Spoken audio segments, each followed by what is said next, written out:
In Invincible, is our Mark that we are watching the only Mark that did not side with Omni-Man? No, that is not true. Yet, we haven't seen any Marks that haven't sided with Omni-Man yet. We probably won't.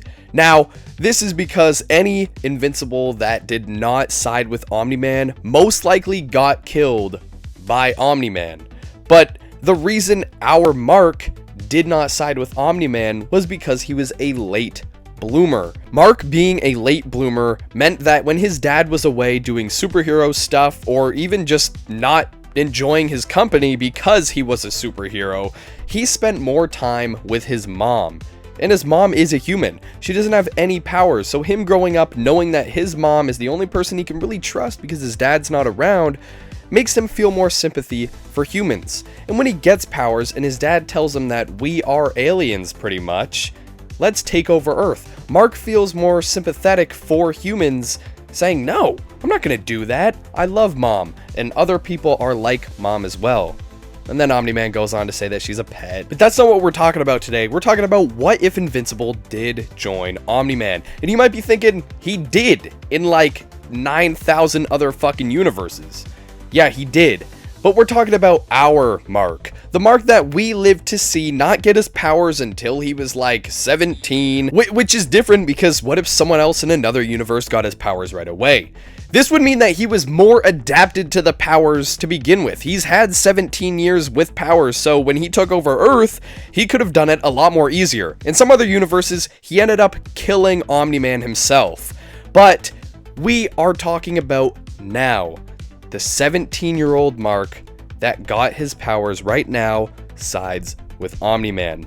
In our universe, he stood his ground and he chose Earth over blood. What if Mark said yes to Omni-Man? Let's rewind into episode 8. Omni-Man delivers one of the coldest monologues in animation history.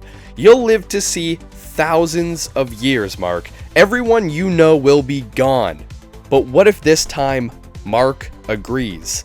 Instead of, I will still have you, Mark looks at the bodies, the blood, and the sky. He thinks he's not wrong. Maybe I've been weak. He says the 3 words, teach me, Dad. Omni-Man hesitates, but for the first time, Nolan smiles. Not because his son is weak, but because he finally sees Viltrumites out. They leave Earth together. The Guardians wiped. Cecil haunted. Debbie left behind. Mark becomes something worse than his father ever was. A conqueror who believes that he is doing right.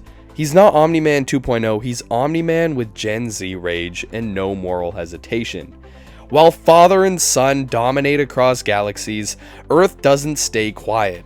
Adam Eve becomes a full-on leader. Alan the alien and the coalition declare war. And Cecil? He's cooking something nasty in the shadows. Invincible is no longer Earth's protector. He is the reason it needs protection. Years pass. Mark starts questioning it all. What's left of his humanity if it starts crawling back?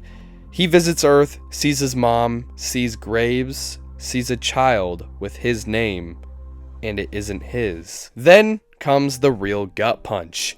Omni-Man declares this planet is next. Mark says no, and Nolan responds the only way Viltrumites do, with force.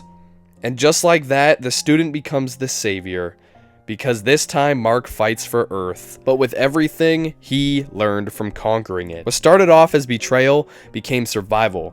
In this twisted timeline, Mark learned powers before empathy, and had to crawl back to his hero ways the hard way. So would it still be Invincible? Or just another Viltrumite with a broken heart? Earth is safe, but it doesn't feel like victory. Omni-Man is gone. The Viltrumites, delayed, not defeated. And Mark, he's a stranger in the world he once called home. To everyone else, he is still the traitor who helped destroy half the planet. His redemption wasn't public, it was personal, and nobody cares. The Viltrumite Empire does not forgive failure. They send others, stronger, colder, born only to conquer. But they didn't expect Mark to fight them. Mark becomes Earth's final line of defense, not because he asked to, but because no one else can. He knows how they think, and he knows their cruelty. He was one of them. Eve confronts him. She asks the question everyone's thinking. You fought for us, but who are you really fighting for? Mark's silent, surrounded by memories. His mom, Nolan, Eve, blood, cities burning. Mark's final choice isn't whether he is a hero or not. It's whether he lets the Viltrumite in him define the rest of his life. Power gave him an option to conquer, but pain taught him the value of protecting. In this timeline, Mark didn't start off as a hero. He chose the wrong path, he did the wrong things, but he climbed out of it with scars no version of him can ever forget. So the question is, if Mark joined Omni-Man, would he still become invincible, or would he become something else entirely? My point is, if Mark sided with Omni-Man, him inside would truly come back to the moral that he is in the show we are watching today. But it'd be different. When Mark said no, Omni-Man stopped the mission. Maybe in the future, if Mark sided with him and says no later on, Omni-Man would take it differently, as he's already been with Mark, say, for the past 15 years. Mark will be destroyed because Omni-Man will be going back to the Viltrumites. And yes, everyone will hate frickin' Invincible because he's destroyed half the earth, but he is truly a changed man. And who knows, maybe we will see a Mark in the next couple of seasons that didn't side with his father as well. Maybe we'll have 2 Marks, you know, that'd be also cool.